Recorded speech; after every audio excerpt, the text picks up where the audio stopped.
อาจารย์สุชาติเนาะคณะอาจารย์สุสละก็ด้วยญาติธรรมสุขาลูกปู่ลูกเมียจะไม่โกงค้างเนาะอาจจะเสื้อผ้าหน้าแพรอาหารการกินพร้อมด้วยคนทุกปัจจัยอาวุธของทางปัจจัยญาติกายญาติธรรมทั้งหลายรวมทั้งมือออกแก้บ้านทุกคนนี่เนาะ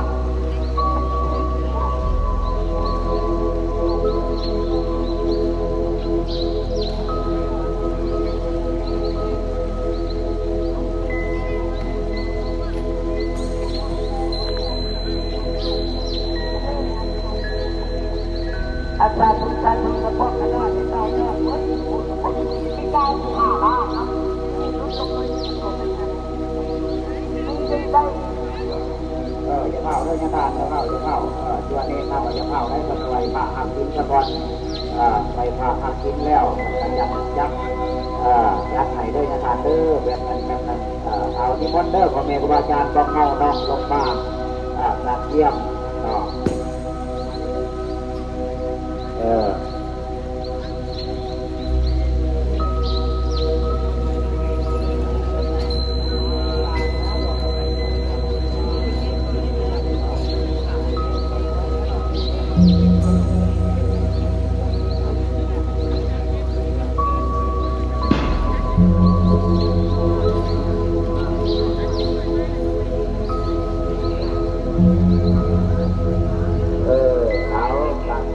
ดีเด้อเอาให้จัดตามมันให้จัดตามมันตั้งนี่รัตนา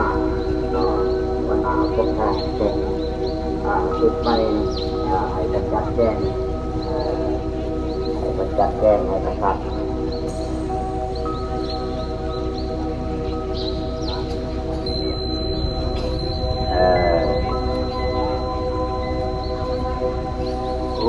พี่นะพี่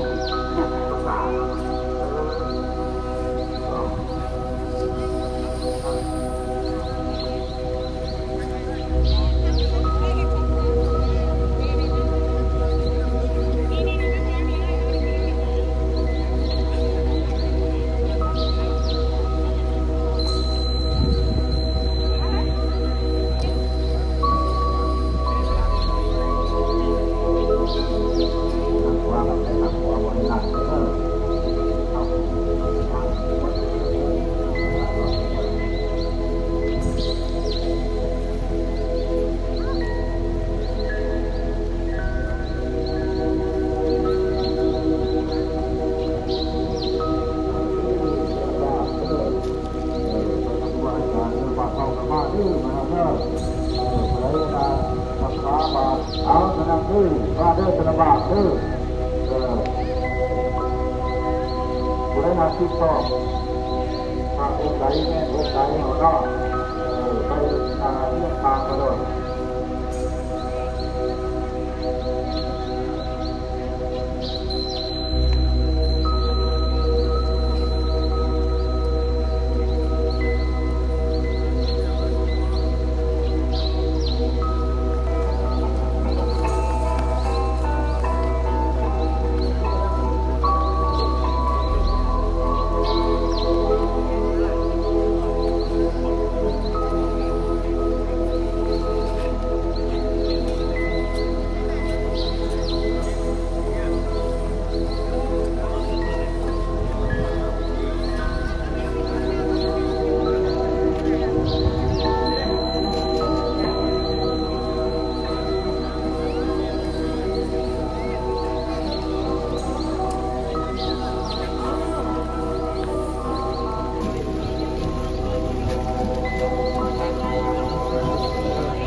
โกศลแม่โสดจะได้มุนที่สอง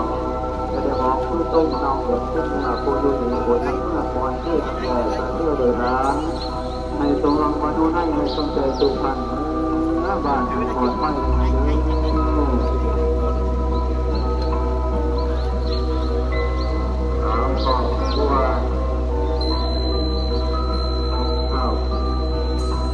ข้าวแล้วเนาะที่ก็ใจเสียที่ว่าให้ลูกโปรโมทหน้ามันจะก็คืออะไรมันจะมีเต่าเลยจะมาทำให้กินปลาต้มมีสองข้าวผสมสุขภาพสุขภาพจะทานเลยเป็นตัวเนาะประชาชนจะได้สุขในมหาศาลในบ้านเราไม่ต้องกินเราคือเที่ยวกายไม่ต้องไปอะไรอันตรายอย่างไรขณะลงข้าจะระวังเจ้าเจ้าสบายบ้างนี่เลยโอ้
เป็นทำไมแถวเป็นลิ้นเนี่ยมันลิ้นเนี่ย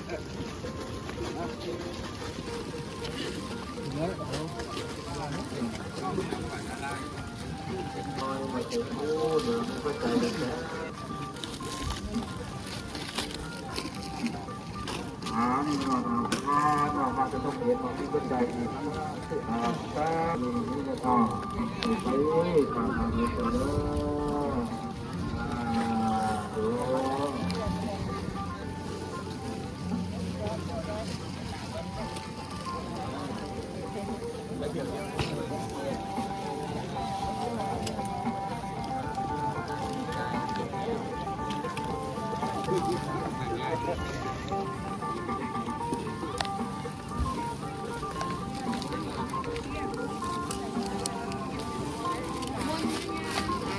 อีกแล้วเนี่ยกัดตาวันนี้ได้ยังมันไม่ได้ยาด้วย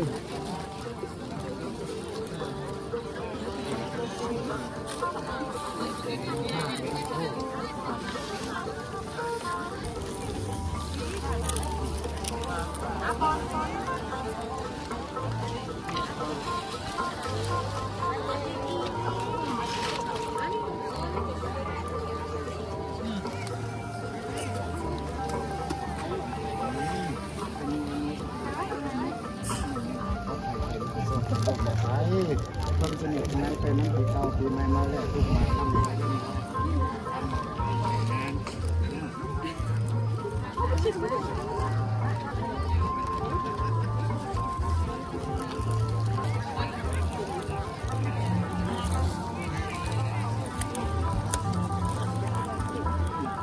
ที่ดีๆเลยเด้อจะเป็นต่อไปเด้อ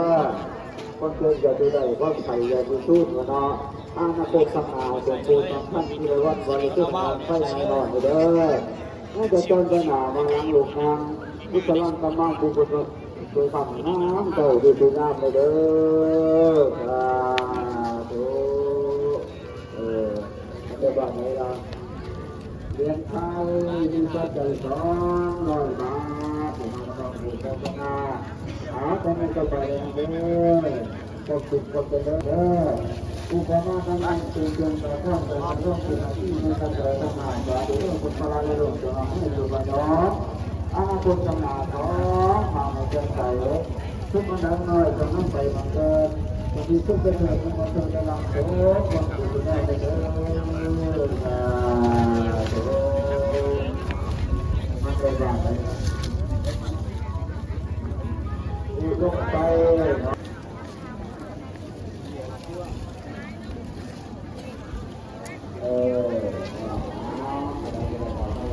การจะบินตบาทสำเร็จไปแล้วส่วนหนึ่ง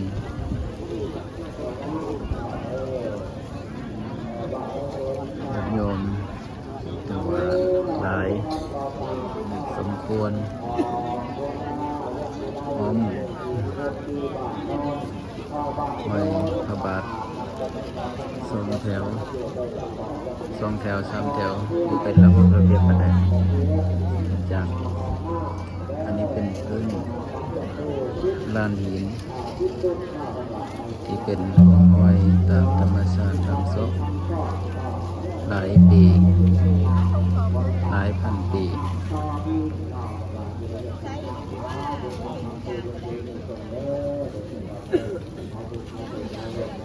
มีพระสงฆ์สามเณรกำลังน้ำบิณฑบาตกำลังจะเสร็จพิธีเหียบหวยอากาศครึ้มฝน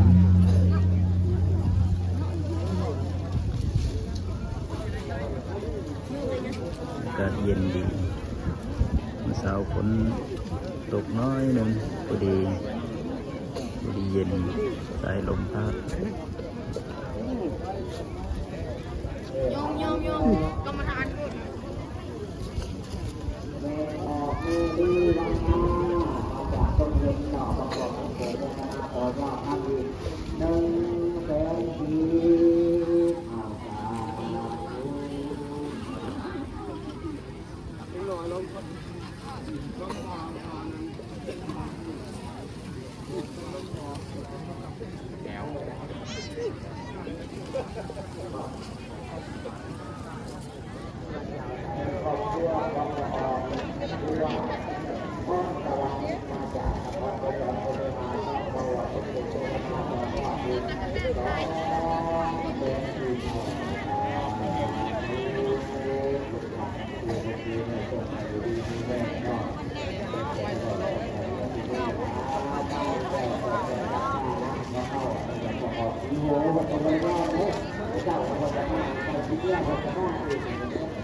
โ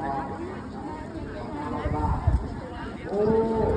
มาบ้านสุดเลยว่าลงมาลงมาก็เจอแล้วต่อยอดทั้งนี้